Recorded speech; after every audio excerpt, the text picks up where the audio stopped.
So, good news, bad news on Charlie Coyle. I'll start with the bad news. Like, I've always liked the player. You know, I've talked this guy up, Mazz, since he got here. Mm-hmm. And I just feel he has such the skill set. He should be a number one center. This is what he should have been. I mean, he was drafted 19 overall. I believe I have that right. He was a first-round pick. Sorry, 28th overall. Okay, sorry. He was drafted 28th overall, but he was a first-round pick. So, that you're typically, again, unless you're the Bruins with Trent Frederick, you're typically not drafting a center in the first round to be a third or fourth line guy. I mean, there's nothing he doesn't have. He's got great size, 6'3", 225. He skates well. He's got good strength. When he's going right, you can't knock him off the puck. He's got great sort of edge work when he's, again, controlling the puck in the corners.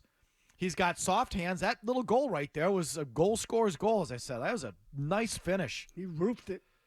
He's got it all. And he's never quite put it together to be what he should have been. Gentle giant.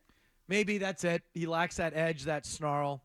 Well, with him and Carlo and Lindholm, it's like the Bruins lead the league and looks the part guys. Well, so I've seen a little bit more from him physically this year than I have in the past, Charlie Coyle. But either way, it sounds like I'm ragging on the guy. He's had a career year. He has. He's had a really good year. He's 32 years old, and last night set a career high for goals. In fact, I'm sorry, he set it 2 goals ago. But last night, he has set a career high. Last night tied a career high in points, and he has already set a career high in goals. Did I mention he was 32? So at 32 years old, he has 24 goals. He hadn't scored more than 20 goals since 2016, 8 years ago. Again, for the Wild. And again, the 56 points that he has ties the career high that he had in 2016, 2017. So his next point, it's all a long way of saying, Krejci moves on, Bergeron moves on. They don't really do much to fill the top of the depth chart at center. And everyone goes, they're porked. And I remember saying at the time, I said, I don't know. I don't think so. Coyle and Zacha are not quite Bergeron and Krejci, but they're okay. If you give them more opportunities, I think you're okay there. And it turns out offensively, you've been okay there. Again, Charlie Coyle on the season, 24 goals, 32 assists, 56 points.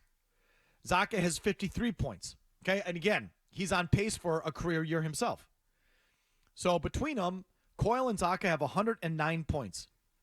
Last year, for the entire year, Bergeron and Krejci had 114 points. So Coyle and Zacha are going to surpass the offensive output of Bergeron and Krejci. Who could have predicted that one? Amazing. Okay. Well, I'll tell you one thing that works in Coyle's favor in that he never misses games. I mean, he's always available. Mm-hmm. And you know how I feel about this stat. It's the most important stat in sports. How often are you out there? Games played, underrated. He hasn't missed a game this year. He plays 82 a lot. Starting in 2014-15, here are his games played. 82, 82, 82, 66, 81. And now some of these are COVID years and strike years, so they're not all equal. 70, 51 in the COVID year. 82, 82, and he's played every game this year. Correct. He's got 76 games played. They've played 76. So he's played every game for 2+ years. If he finishes out the year, it'll be 3 straight years playing every single night. You can depend on him. Who does that anymore? Nobody. Again, and I think that there's sort of a double-edged sword with these things always, or a trade-off is really the better term. And he's out there all the time. So, you want more physicality, you want more recklessness. You'll probably lose him for some time if you do that. So it all comes at a price. I've always thought Coyle should be a better offensive player. But they needed him to be this year, and he was. They needed Coyle and Zacha to have career years. And they have. And so, you want to say score one for Sweeney there? I don't know. That trade, that was Ryan Donato, right? It's a great trade. That was a great trade. Tremendous trade. That was Ryan Donato.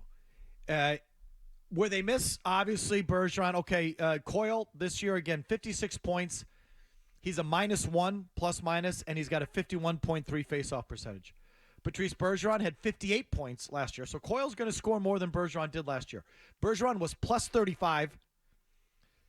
and his face-off percentage was 61.1. That's where they miss him. So they miss Bergeron defensively more than offensively. The power play's gone down, and I think that's probably partly Bergeron too. But net, you flush it all out. They have not missed Bergeron and Krejci offensively.